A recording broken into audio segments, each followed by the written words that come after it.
All right, so let's start with our Unreal. और Unreal में modelling की ही सेक्शन पे हम एक और पोर्शन पे आ जाते हैं, जहाँ पे different sort of level create करने के लिए हम लोग ने अलग अलग मॉडलिंग के टूल्स अवेलेबल हैं। राइट, हमने अभी तक फ़िलहाल एक ज्योमेट्री क्रिएट करके उस ज्योमेट्री को एडिट करने के ऑप्शंस हमने देखे हुए हैं, लेकिन कुछ प्रोसीजरल टूल होते हैं खासकर अनरियल के अंदर, जिनसे आप पूरा सीन सिनेरियो क्रिएट कर सकते हैं। ठीक है, यहाँ पे क्यूब ग्रिड करके एक टूल होता है। क्यूब ग्रिड बेसिकली काफ़ी नया इनोवेटिव टूल है, जिससे आप लेवल मैप डिज़ाइन करते हैं। ठीक है, इसके लिए सिंपली क्लिक करना होता है ना, और you can actually pull. Right, तो आप पुल करते हैं। पुल का जो शॉर्टकट है ई, राइट, ई दबाएंगे तो आप जितनी बार चाहें उसको उतने ग्रिड में पुल करते जाते हैं। ठीक, सो नाउ सबसे पहले हम क्या करेंगे, ग्रिड सेलेक्ट करेंगे, कितने ग्रिड में हमें मैप तैयार करना है। सो for example if someone is coming from this direction, और ठीक है, इसको पूरे को एक ग्रिड मैप के तौर पे हम यहाँ क्रिएट कर देते हैं। ठीक है, पुश करेंगे विच इज़ क्यू। सो अगर ई दबाओगे तो ये आएगा, और क्यू दबाओगे तो ये जाएगा। ई दबा के एक सेलेक्ट करके क्यू कर दोगे तो you will get something like that, है ना। ज्योमेट्री जो है वो, तो ये काफ़ी इजी हो जाता है। राइट, और slide back slide forward shift के साथ सिलेक्शन को चेंज करने के लिए, हाँ, तो शिफ्ट क्यू नीचे लाने के लिए, ई जस्ट उसके ऊपर में एक्सट्रूड करने के लिए। और ब्लॉक्स पर स्टेप्स, कितने ब्लॉक्स बनाने हैं, ई दबा के वो ऑप्शन है। दैट मीन्स अब एक बार में 2 बनाने हैं, 3 बनाने हैं, है ना, कितने देने हैं वो यहाँ से दे पाओगे। और क्यू से वही चीज़ डिलीट भी हो जाती है। Right, so for example now what we are going to do, हम यहाँ पे अब कंप्लीट करेंगे तो वो चीज़ अप्लाई हो जाएगी, and then we can actually use this for much more editing. तो ज्योमेट्री अब एडिट भी हो सकती है ना। तो इंसर्ट एज लूप टूल लेंगे and we can actually add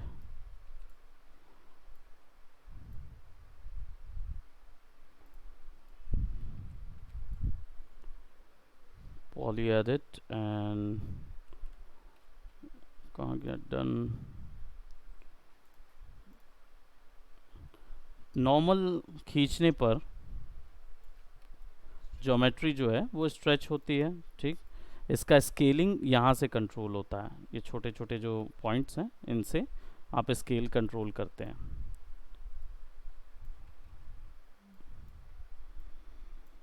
जो वहाँ पे गिज्मो माया में वगैरह में होता था ना, मैक्स में कॉर्नर गिज्मो ज्योमेट्री को कंट्रोल करता है। सेलेक्ट एंड देन थोड़ा सा एक्सट्रूड,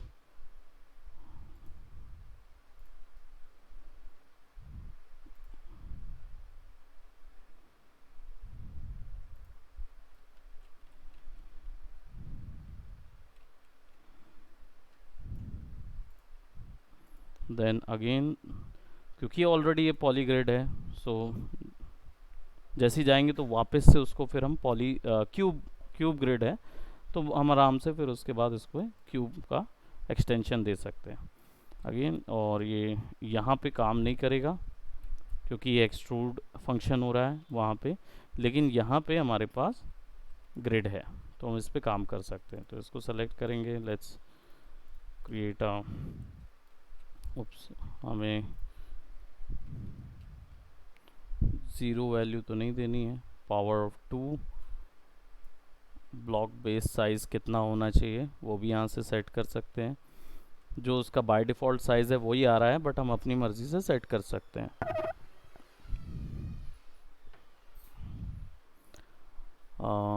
पुश और पुल, ये पूरे शॉर्टकट्स यहाँ दिया हुआ है शॉर्टकट इन्फो के अंदर पे, ठीक है।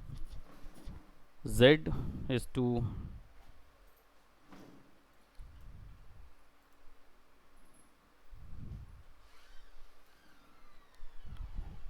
तो जो स्टार्टर पैक आपने देखा था ना, वो इसी की कोड थी। तो जो हमने स्टार्टर पैक उसको यूज़ कर रहे थे, वो कुछ नहीं था, बस वो इसी चीज़ को कॉल कर रहा था बार बार। इसलिए जब आप उसको ड्रैग करते हो तो वो कॉपी जो बनने लगता था ना, वो इन्हीं के फंक्शंस को कॉल कर रहा था।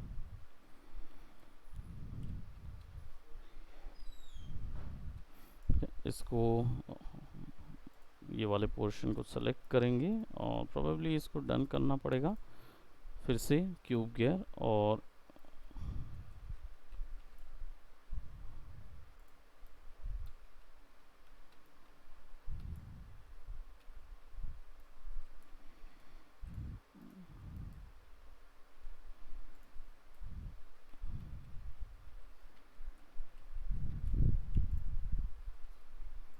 शिफ्ट दबा के सेलेक्ट,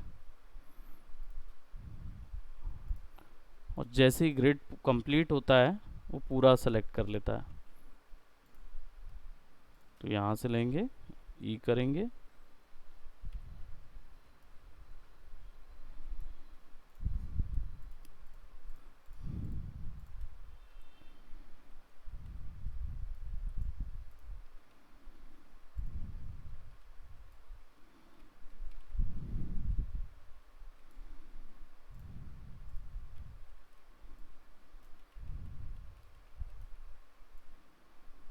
उल्टा जाएगा।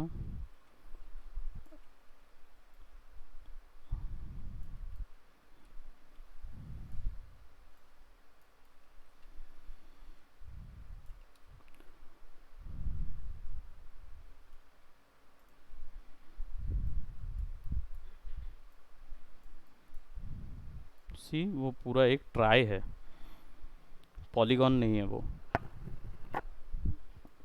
पूरे को एक अपना ज्योमेट्री कंसीडर करता है। कंट्रोल दबा के राइट क्लिक करके ज्योमेट्री को एंगल स्नैप दे सकते हैं, है ना, और मिडिल माउस बटन दबा के पर्सपेक्टिव पे आ जाएंगे। ठीक, अब यहाँ पे मैं थोड़ा सा और एक रूफ ऐड कर रहा हूँ।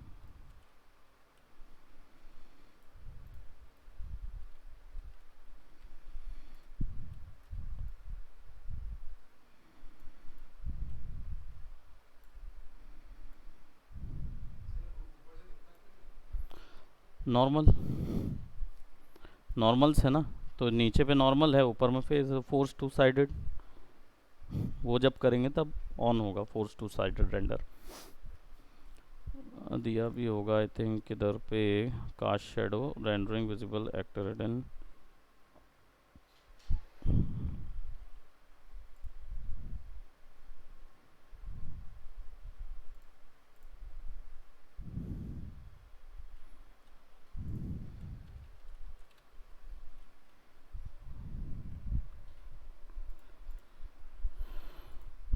ओके, इसमें यहाँ पे दिया नहीं है, फिजिक्स सेक्टर जनरल फोर्स में कुछ दे रहा है क्या? नहीं है, एलओडीज ही दे रहा है।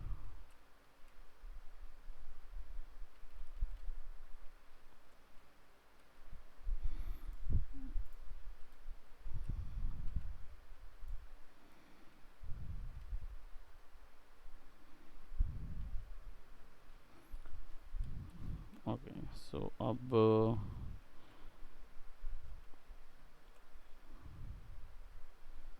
अंधे ही हो जाएंगे हम कंप्लीटली। पोस्ट प्रोसेस डाल देते हैं एक। ओके, सेलेक्ट और क्रिएट।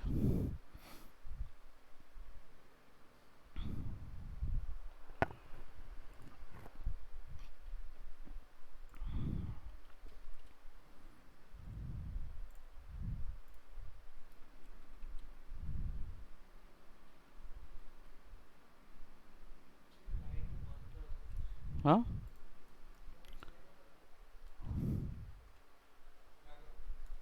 बंद कर दो, लाइट बोल रहा है। पोस्ट प्रोसेस वॉल्यूम ऑन तो है, ट्रू तो है हमारा पोस्ट प्रोसेस वॉल्यूम, लेकिन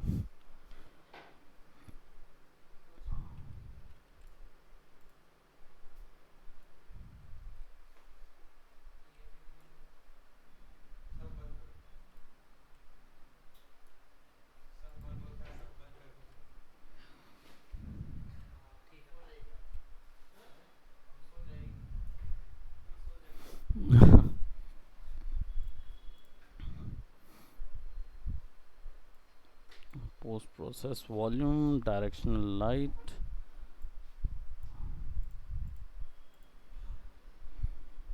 इंटेंसिटी,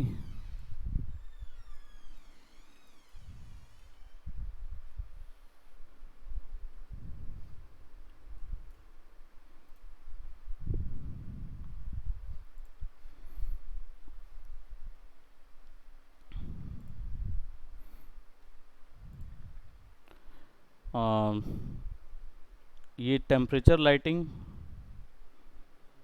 तुम्हें नहीं पता?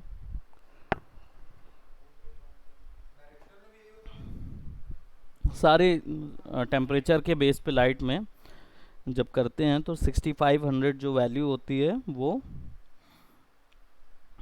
वार्म टोन के लिए रहती है।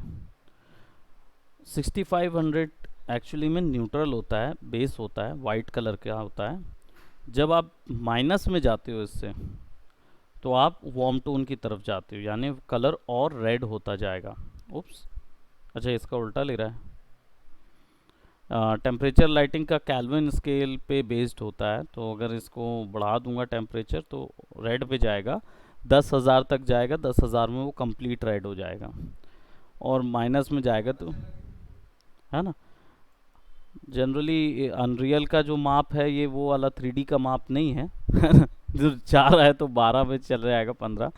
तो लास्ट वैल्यू जो होगी वो कंप्लीट रेड रहेगी, और ज़ीरो वैल्यू जो रहेगी वो कंप्लीट ब्लू होगा।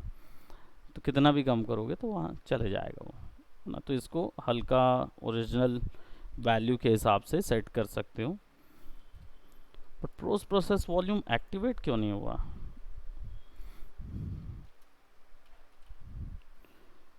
इन्फिनिट अनबाउंड चालू तो है। प्रीवियस कुछ नया किए थे क्या? आई थिंक नहीं था ना, बस पोस्ट प्रोसेस ऐड कर दिए थे तो।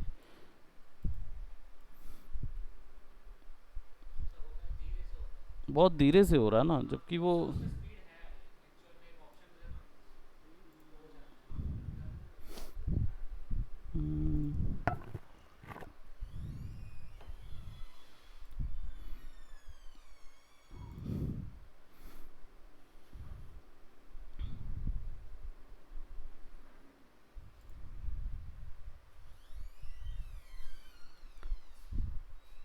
फिजिक्स,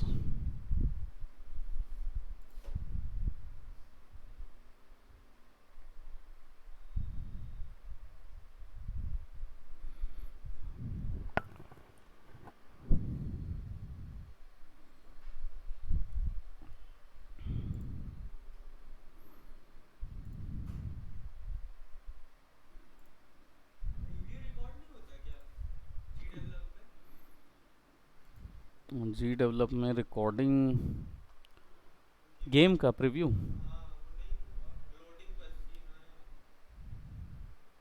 लोडिंग का दिखाओ। हम्म हम्म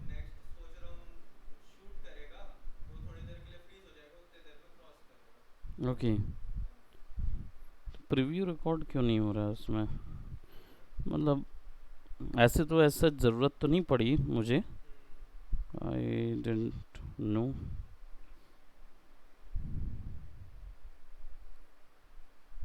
दिखाओ क्या लेके आ। हाँ ले आओ ज़रा।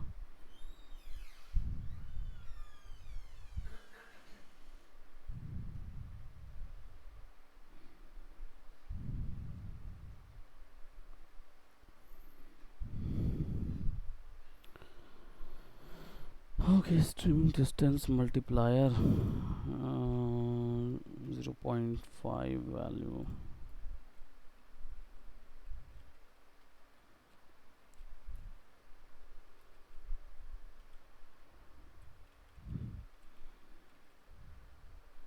ठीक।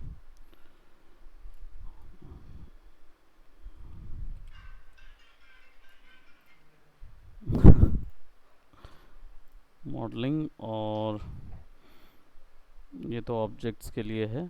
और try model, select and edit mesh triangles, जब हम ट्राइज में काम करेंगे, वैसे ऑटोमेटिकली क्या होता है, जो भी ज्योमेट्री इसके अंदर क्रिएट होती है वो ट्राइज में कंट्रोल चेंज हो जाती है।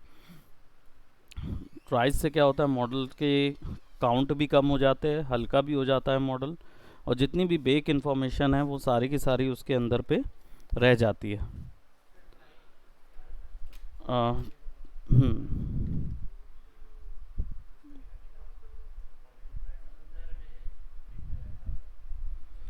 टेसलेशन एक टर्म होता है। हाँ, नाइस, अरे वाह, मतलब बड़ा सा। हम्म,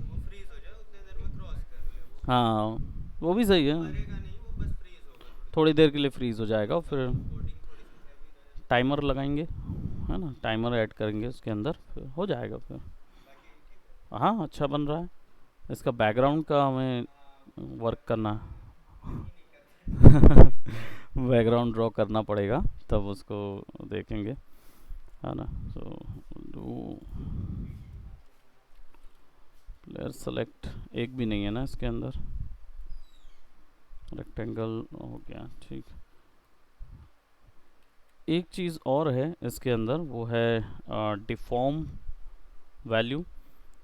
सी ग्रेड जो है, मतलब क्यूब ग्रेड जो है वो सारे, मतलब पूरा डिज़ाइन कर लीजिए और फिर उसके बाद उसमें बुलियन ऑपरेशंस यूज़ कर लीजिए, ताकि आप कोई डेफिनेशन क्रिएट करना चाहते हो तो आ जाएगी, है ना। ट्राई मॉडल्स जो होते हैं वो बेसिकली हर ज्योमेट्री जो होती है वो इसके अंदर आके ट्राई में कन्वर्ट ही होती है। इससे क्या होता है कि ज्योमेट्री हल्की हो जाती है, क्योंकि रन टाइम रेंडरिंग करनी होती है तो हल्की हो जाती है, आपकी वैल्यू बच जाती है। उसके साथ अगर आपको कोई चेंजेस करने हैं तो ये हर एक ज्योमेट्री के ट्राइज में चेंजेस कर सकते हो, है ना। जब इसको लोगे तो ट्राई वैल्यूज़ के अकॉर्डिंग अगर हमें चेंज करना, अब ये ट्राई होते क्यों हैं, क्योंकि इससे कर्व बनाना बहुत आसान हो जाता है ज्योमेट्री के लिए, है ना, तो ये कर्व के लिए यूज़ होते हैं जनरली।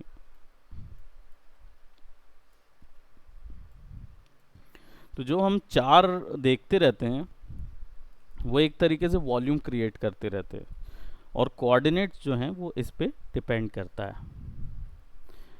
अब आ जाते हैं लास्ट कुछ टूल्स हैं, ये वाले तो पिवट वाले टूल्स हैं, आई थिंक इसकी ज़रूरत तो नहीं पड़ेगी।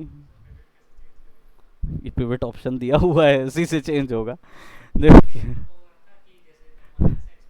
हाँ,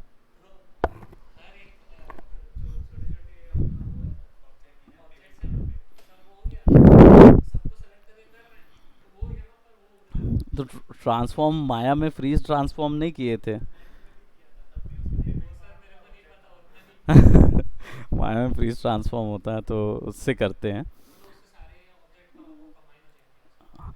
माया से किसी से भी करोगे तो फ्रीज ट्रांसफॉर्म करोगे तो जब एक्सपोर्ट करोगे ना, तो उसके नीचे जहाँ तुमने पिवट बताया है वहीं आएगा, है ना। लेकिन जनरली क्या करते हैं, उसको माया के व्यू पोर्ट पे 0 0 पे लेके आकर के बात करते हैं।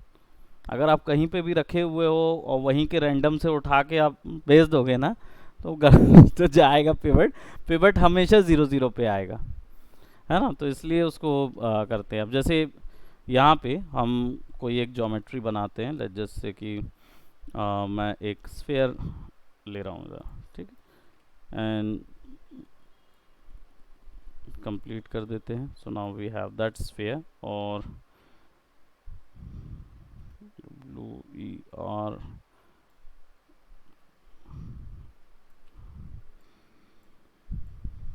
ठीक है। और इसका पिवट चेंज करना है तो पिवट के लिए यहाँ ऑप्शन होता है एडिट मैश पिवट, और जहाँ भी भेजना हो वहाँ भेज सकते हो। दूसरा आपका मैनुअल भी है, तो जहाँ पे भी आप रखोगे एक्सेप्ट कर दो तो वहाँ से फिर पिवट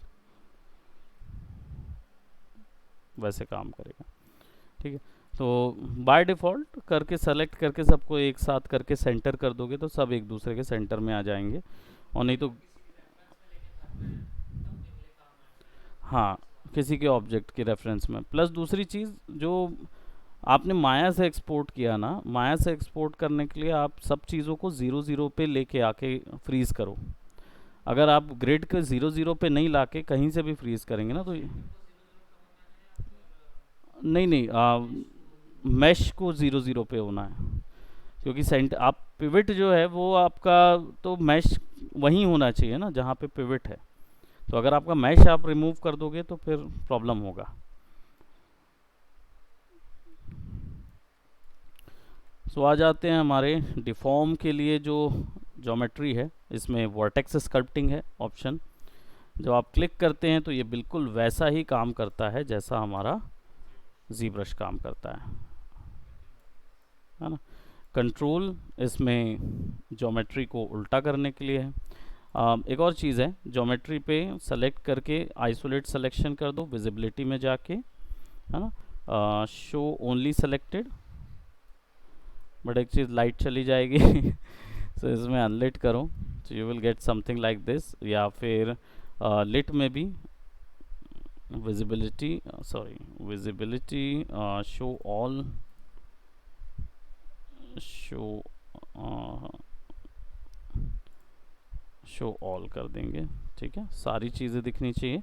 तो इसमें केवल आप लाइट सेलेक्ट कर लो, डायरेक्शनल, एक्सपोनेंशियल, ये सब, और ज्योमेट्री सेलेक्ट कर लो, visibility, show only selected, so now your geometry will be here. और इसका जो सब डिवीज़न है, क्योंकि हमने क्रिएट किया था तो एक बार अप्लाई किया तो ख़त्म हो गया। नहीं, वो एक बार अप्लाई किया तो वो ख़त्म हो गया था ना। ऑब्जेक्ट बनाने से पहले डिसाइड करना है। दूसरा,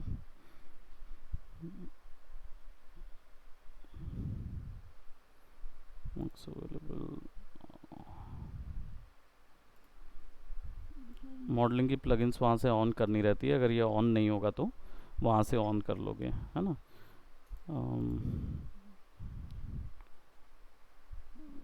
ठीक है, थोड़ा सा मैंने रीमैश किया हुआ है, वैसे ये जी रीमैशिंग जी ब्रश में जो ऑप्शन है उससे रिलेटेड है ना। तो देखते हैं,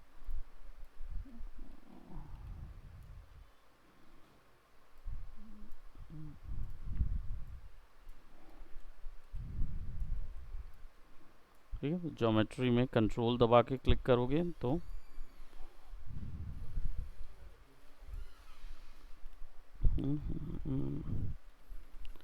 कीबोर्ड से जैसा फोटोशॉप का जो ब्रश का टूल है वही चीज़ यहाँ पे भी है।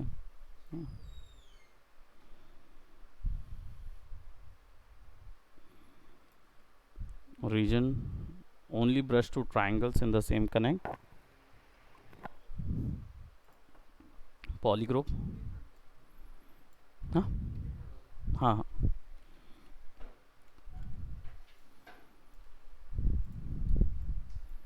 अब ये केवल ट्राइज को ही आगे बढ़ाएगा, पॉलीग्रुप्स को, ओवरऑल पूरी ज्योमेट्री को नहीं।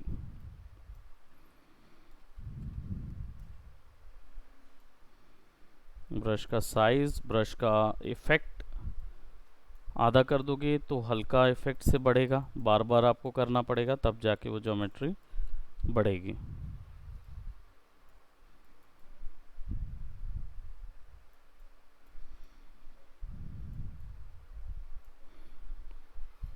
है ना, ब्रश के बीच में स्पेसिंग करना है तो बढ़ा दो, वो चीज़ है। लेज़ी माउस, यानी कि जब आप इसको बढ़ाओगे तो फिर आपका स्ट्रोक फॉलो करेगा, है ना, जो कि फोटोशॉप में स्मूथिंग से होता है, वही चीज़ यहाँ पे लेज़ी माउस। ठीक है, और कैंसिल करते हैं, फिर से एक और बार वी स्कल्प्ट में जाते हैं, और यहाँ पे हमारे पास अल्फ़ा वैल्यू है, so we can actually select some alphas. ये अल्फ़ा जो वो ब्लैक और वाइट ब्रश के शेप के लिए यूज़ होता है ना। तो यहाँ पे हमारे पास अगर कुछ अल्फ़ा हम लेके आ जाते हैं, पहली चीज़ तो सबसे पहली चीज़ तो हमें एक चीज़ करना होगा, इस ज्योमेट्री को डिलीट और स्फेयर के लिए यहाँ पे क्या करेंगे, सब डिवीज़न को 100 बाय 100 कर देंगे, कंप्लीट। ठीक है, और देन जब हम वी स्कल्प्ट में जाते हैं तो स्मूथ वैल्यूज़ आएंगी। ठीक है, तो हमारा जो ज्योमेट्री है वो स्मूथ आएगी। अल्फ़ा जो है वो बेसिकली उसके लिए है, अल्फ़ा ब्रश। अगर आपको कोई एक हिसाब क्रिएट करना है तो मैं यहाँ पे कोई एक अल्फ़ा ब्रश डाउनलोड कर लेता हूँ।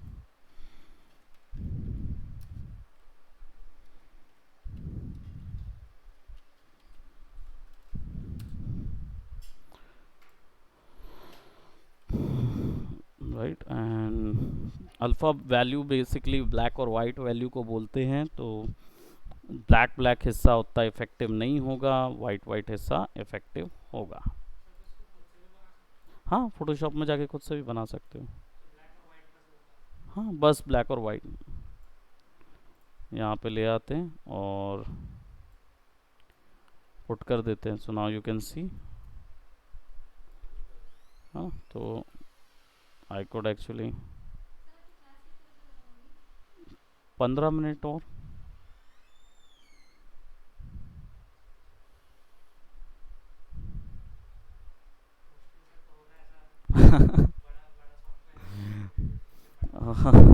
सब लगे हुए हैं ना उसमें। तो जो स्किन टेक्सचर्स हैं, जो क्रॉक टेक्सचर के लिए ही है, ये नॉर्मल क्रिएट होता है, ये इसको नॉर्मल क्रिएशन बोलते हैं। तो ये जो वैल्यूज़ हैं ये एक्चुअल में क्या है, नॉर्मल बना रही हैं, उसके अंदर नॉर्मल मैप बन रहा है।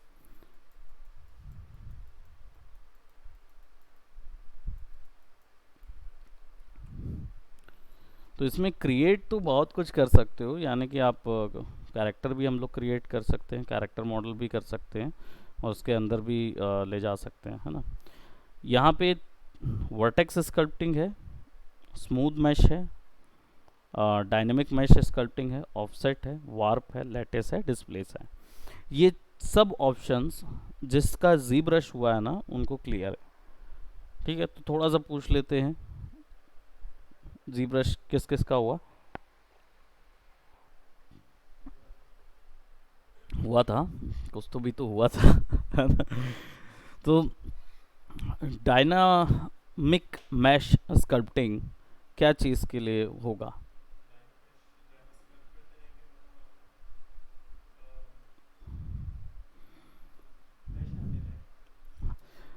अब आप क्या समझे, थोड़ा सा और एक्सप्लेन करो कि उनको नहीं समझ में आया होगा। हाँ, नहीं, आप जो सोच रहे हैं वैसा नहीं जा रहा है। डायनामेश क्या होता है नीतीश? No idea? ओके, देखो क्या है, ज्योमेट्री में 100 का हमने दिया हुआ है। अब 100 में जैसे ही मैं इसको पुल या पुश करता हूँ ज्योमेट्री को, तो ज्योमेट्री क्या हो जाएगी, जैसे देखो यहाँ पे ये है, अब इसको मैं खींचते जाता हूँ तो ज्योमेट्री एक समय के बाद ना पूरी ब्लॉकी हो जाएगी। वो ब्लॉकी क्यों हो जाएगी? क्योंकि यहाँ देखो ये बिल्कुल कोई फॉर्म नज़र नहीं आ रहा। क्यों? क्योंकि यहाँ पे उतने ज़्यादा मैश नहीं है ना। यहाँ पे आपको सब डिविजन्स उतने ज़्यादा नहीं मिल रहे हैं। अभी थोड़े से हमने किया था तो थोड़ा हल्का हल्का कर रहे हैं तो उतने में दिख रहा है स्किन का, लेकिन जब आप इसको ढेर सारा कर देते हो तो नहीं दिख पाता है, खराब हो जाती ज्योमेट्री, है ना। तो इस चीज़ के लिए डायनामेश आया हुआ है। इसकी स्कल्पटिंग हम लोग थोड़ा सा और आगे एक और क्लास में एक्चुअल ज्योमेट्री इधर डाल के उस पर स्कल्प्ट करके देखेंगे। डायनेमिक मैश में ये होता है कि जैसे ही ये ज्योमेट्री हैवी जाने लगती है, आप शॉर्टकट दबा के या फिर डायनेमिक मैश का स्कल्पटिंग ऑप्शन ऑन करके, है ना, उससे मैश जो है ना वो वैल्यू बढ़ जाती है। मतलब ये कितने भी साइज में जा सकता है, और ये कभी वो नहीं होगा, क्या बोलते, हाँ एंड नहीं होगा, उसकी मैश ज्योमेट्री आती ही जाएगी।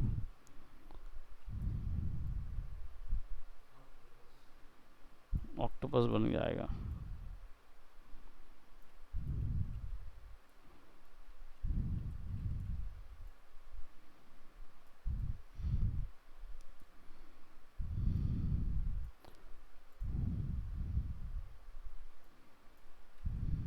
हाँ, तो वो ज्योमेट्री कितनी भी स्ट्रेच कर सकते हो डायनामेश में। बस उसका यही होता है कि जितनी बार डायनामेश अप्लाइड होता है उतनी बार ज्योमेट्री जो है वो सब डिवाइडेड होती जाती है, तो उतने सेक्शन से सब डिवाइड होती है। तो मैश लूप जो है वो बहुत, आप इसमें करेक्ट टोपोलॉजी को एक्सपेक्ट नहीं कर सकते, है ना।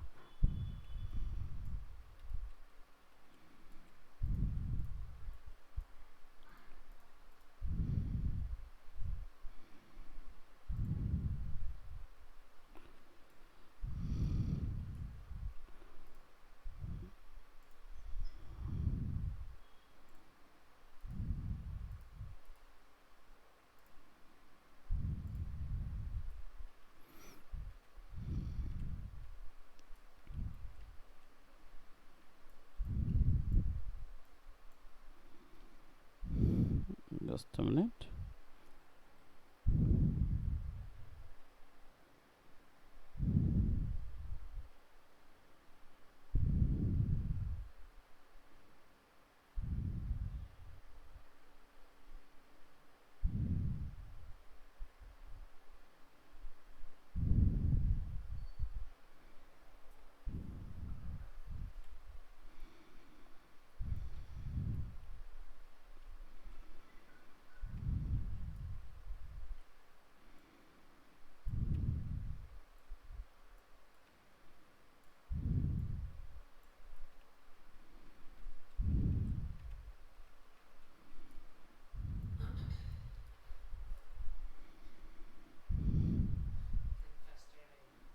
इन्फेस्टेड एरिया है, हाँ वहाँ पे सब जगह क्वारंटीन। एक्सकॉम, एक्सकॉम में भी था, और अननोन एरिया है ये पूरा, यहाँ पे बनते जा रहा है वो।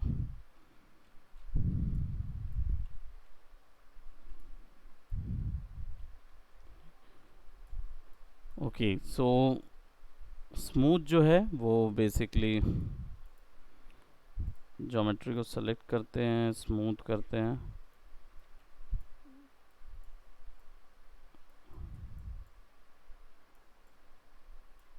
फिर यहाँ से समझ नहीं आएगा वो।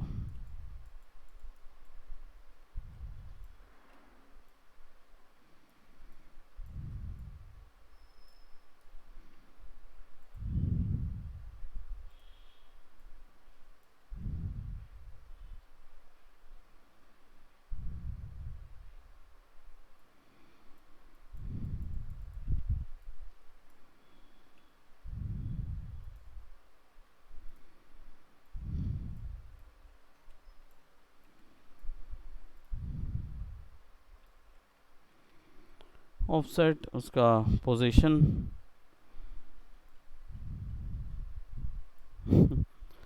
ओके, ये ज्योमेट्री के चारों ओर एक एक्स्ट्रा मैश क्रिएट करता है, उसकी आउटलाइन। शेल, शेल जो कि मैक्स का टर्म है। नेगेटिव शेल में ऐसा आएगा, पॉजिटिव शेल में हाँ उल्टा होता जा रहा है ना। तो वो है वार्प। बेसिकली ज्योमेट्री को आप किस पोर्शन से वार्प करना चाहते हैं वो है। फोटोशॉप में जैसा वार्प होता है वैसा वाला।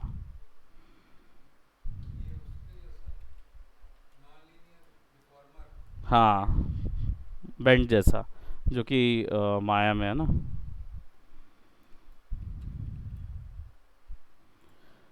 And finally lattice. Deform, Photoshop जैसा वार्प, वार्प डिफॉर्मर।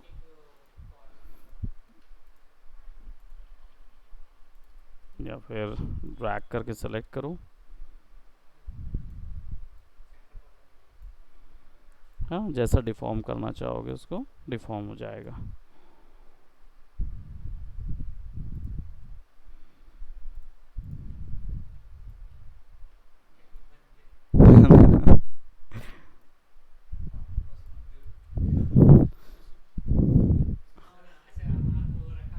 हाँ, ये रखा ये। हाँ, स्काईलाइट डली है ना, और एक्चुअली में ये वॉल्यूम आ रहा है प्रोस।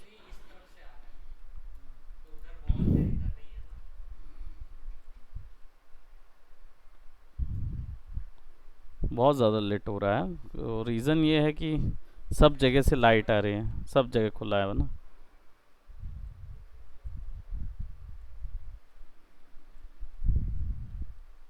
और जब इधर आ जाते हैं कॉर्नर में ना, तो बहुत देर से लाइट आती है। वो वॉल्यूम ऐड क्यों नहीं हो रहा है? इनफाइनाइट एक्सटेंट काम नहीं कर रहा उसका।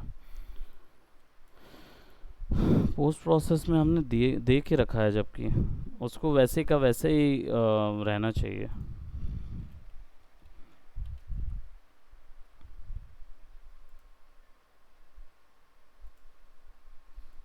देखो ये अप्लाई तो हो रहा है, लेकिन शेडोज वो नहीं हो रही। डिस्प्लेसमेंट, ज्योमेट्री डिस्प्लेसमेंट कैसे होता है? बेसिकली ये जो डिस्प्लेसमेंट है, ये वो वाला नहीं है। हाँ, फॉग डला है ना। हाँ, नहीं नहीं नहीं।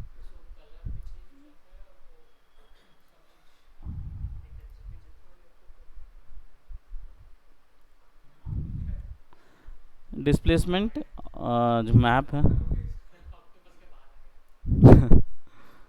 Displacement intensity,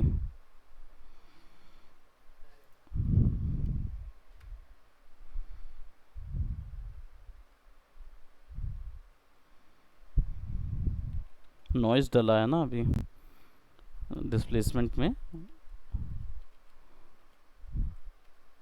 rough, rough texture.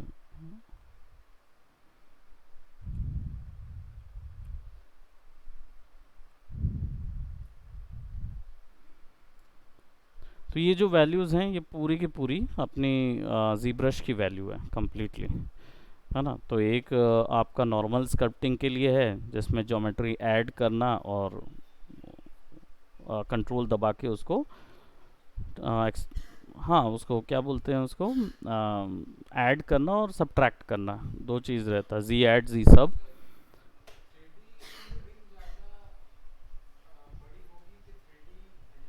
3D क्या ज़्यादा बड़े? हम्म।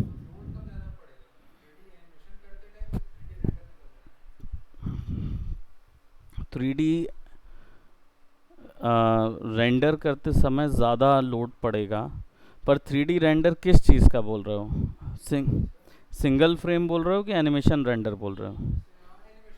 हाँ तो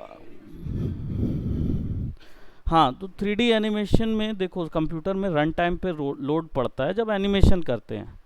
तो ये प्रोसेस के दौरान आपका राइजन 7 जो है वो आपको हेल्प करेगा, क्योंकि उस समय पे रन टाइम रेंडरिंग हो रही है, तो आपको प्रॉब्लम नहीं जाएगी। लेकिन जब आप 3D का ये करते हो, कौन सा रेंडर निकालते हो, तब प्रॉब्लम होती है बहुत ज़्यादा, क्योंकि एनिमेशन डायनेमिक मूवमेंट है, और उसका अगर आप निकाल रहे हो रेंडर, तो आपको बहुत प्रिसाइज कैलकुलेटिव रेंडर निकालना होगा। क्योंकि कैलकुलेटिव रेंडर में अगर मान लो नहीं रखे और केवल वैल्यूज़ काउंट हो रही हैं, बस सीधा लगा के ये एक्सआर का मार दिए रेंडर, तो जैसा रोशन के साथ हो रहा था कि ये 12 कोर के पीसी को वो सवेरे से शाम तक दौड़ा रहा था रेंडरिंग के लिए, क्योंकि उसने वो काम ही नहीं किया। अब उसको इतनी सारी चीज़ें कैलकुलेट के लिए फुल डाल दिया, कि टेक्सचर सैंपल्स कम करने पड़ते हैं, टेक्सचर के जो साइज़ हैं वो कम होने चाहिए, जो दूर वाले टेक्सचर हैं उनकी क्वालिटी कम होनी चाहिए, पास वाले टेक्सचर हैं उनकी क्वालिटी ज़्यादा होनी चाहिए, उससे समय बच जाता है। हेयर डायनेमिक्स के बजाय हम टाइम ज़्यादा लेगा, तो वो भी इतना नहीं समझ आएगा अभी फ़िलहाल आप लोग को, क्योंकि आप अभी उतनी बड़ी हैवी रेंडरिंग नहीं ले रहे हो ना, तो आपको 0.1 का भी यूसेज नहीं है अभी फ़िलहाल, तो वो चलने दो अभी। अगर जो भी आपके बजट में आ रहा है ना वो बेहतर है, क्योंकि क्या है आप इसके बाद अब वहाँ जाते हो तो भाई ऑब्वियस सी बात है आप मूवी पे काम कर रहे हो, और मूवी की रेंडरिंग लेना मतलब बहुत बड़ी रेंडरिंग हो जाती है ना, तो वो एक प्रॉब्लम होता है, वो चीज़ कोशिश करो कि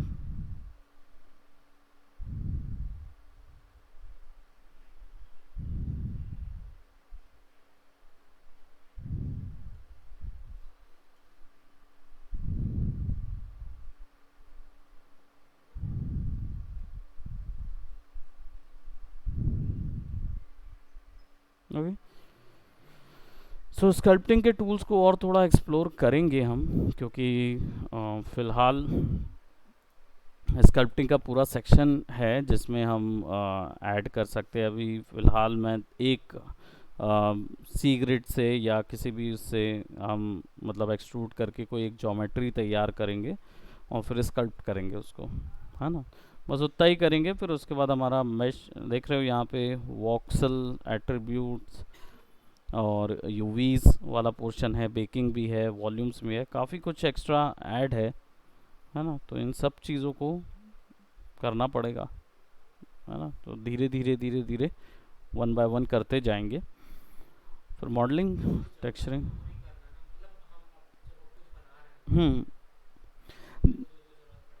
डेफिनेटली जितना तुम्हें ज़रूरत है उतना ही करना है, क्योंकि देखो सीधी सी बात है कि अनरियल में टेस्टेड मॉडलिंग नहीं है, मतलब अनरियल में मॉडलिंग दिया है लेकिन अनरियल के मॉडलिंग टेस्टेड नहीं है, क्योंकि आप उसमें रिग भी कर लोगे, सब चीज़ भी कर लोगे, लेकिन ज्योमेट्री जो है वो बिल्कुल जितनी फ्रीडम आपको 3D सॉफ्टवेयर में देगा उतना अनरियल नहीं दे रहा है, ठीक है। तो 3D सॉफ्टवेयर की नीड हमेशा रहेगी, क्योंकि ऑब्वियस सी बात है 3D आर्टिस्ट जो होंगे वो अनरियल की मॉडलिंग बहुत स्टिफ है, इसमें मॉडलिंग करना स्टिफ है, मुश्किल है। जैसे तुम हुडनी कर रहे हो, हुडनी में तो पार लेवल की स्टिफ है कि नहीं, उसमें तो बिल्कुल सीधा वॉल है, तो यहाँ तो कम से कम फिर भी थोड़ा टूल दिया है। तो इसलिए क्या होता है हम जब कंपनीज में जाते हैं ना तो कंपनीज ये रिस्क लेना नहीं मांगती कि आप अनरियल के आर्टिस्ट को 3D वालों को ले लेंगे। वो कंपनी बोलेगी भाई 3D आर्टिस्ट माया में, क्योंकि माया में या मैक्स में बहुत ज़्यादा फ्लुएंट है, मॉडलिंग ही सॉफ्टवेयर है, मतलब 3D सॉफ्टवेयर है, तो आप आसानी से 3D एप्लीकेशन में ड्रॉ कर सकते हो, है ना, तो वो उस चीज़ को नहीं करते। तो हम यहाँ पे केवल इन टूल्स को इसलिए जान रहे हैं क्योंकि इन्वायरमेंट में कभी कभार कुछ आपको ऐड करना पड़ गया तो उसके लिए ले सकते हो, है ना, तो आपको एक्स्ट्रा चीज़ बाहर से नहीं लेनी पड़ेगी, अनरियल के अंदर ही आप ज्योमेट्री लेके फटाफट फटाफट बना के उसको कलर प्रोवाइड कर दो या अनरैप प्रोवाइड कर दो, ठीक है। तो आज के लिए यहीं तक करते हैं इसको, ठीक है। देन सी एक्सट्रूड का आप लोग यूज़ करके देखिए, सी ग्रिड का यूज़ करके देखो, और फिर यहाँ पे इन्वायरमेंट में आसानी से आप वो भी क्रिएट कर सकते हो ना। ये ज्योमेट्री सेलेक्ट करके मैं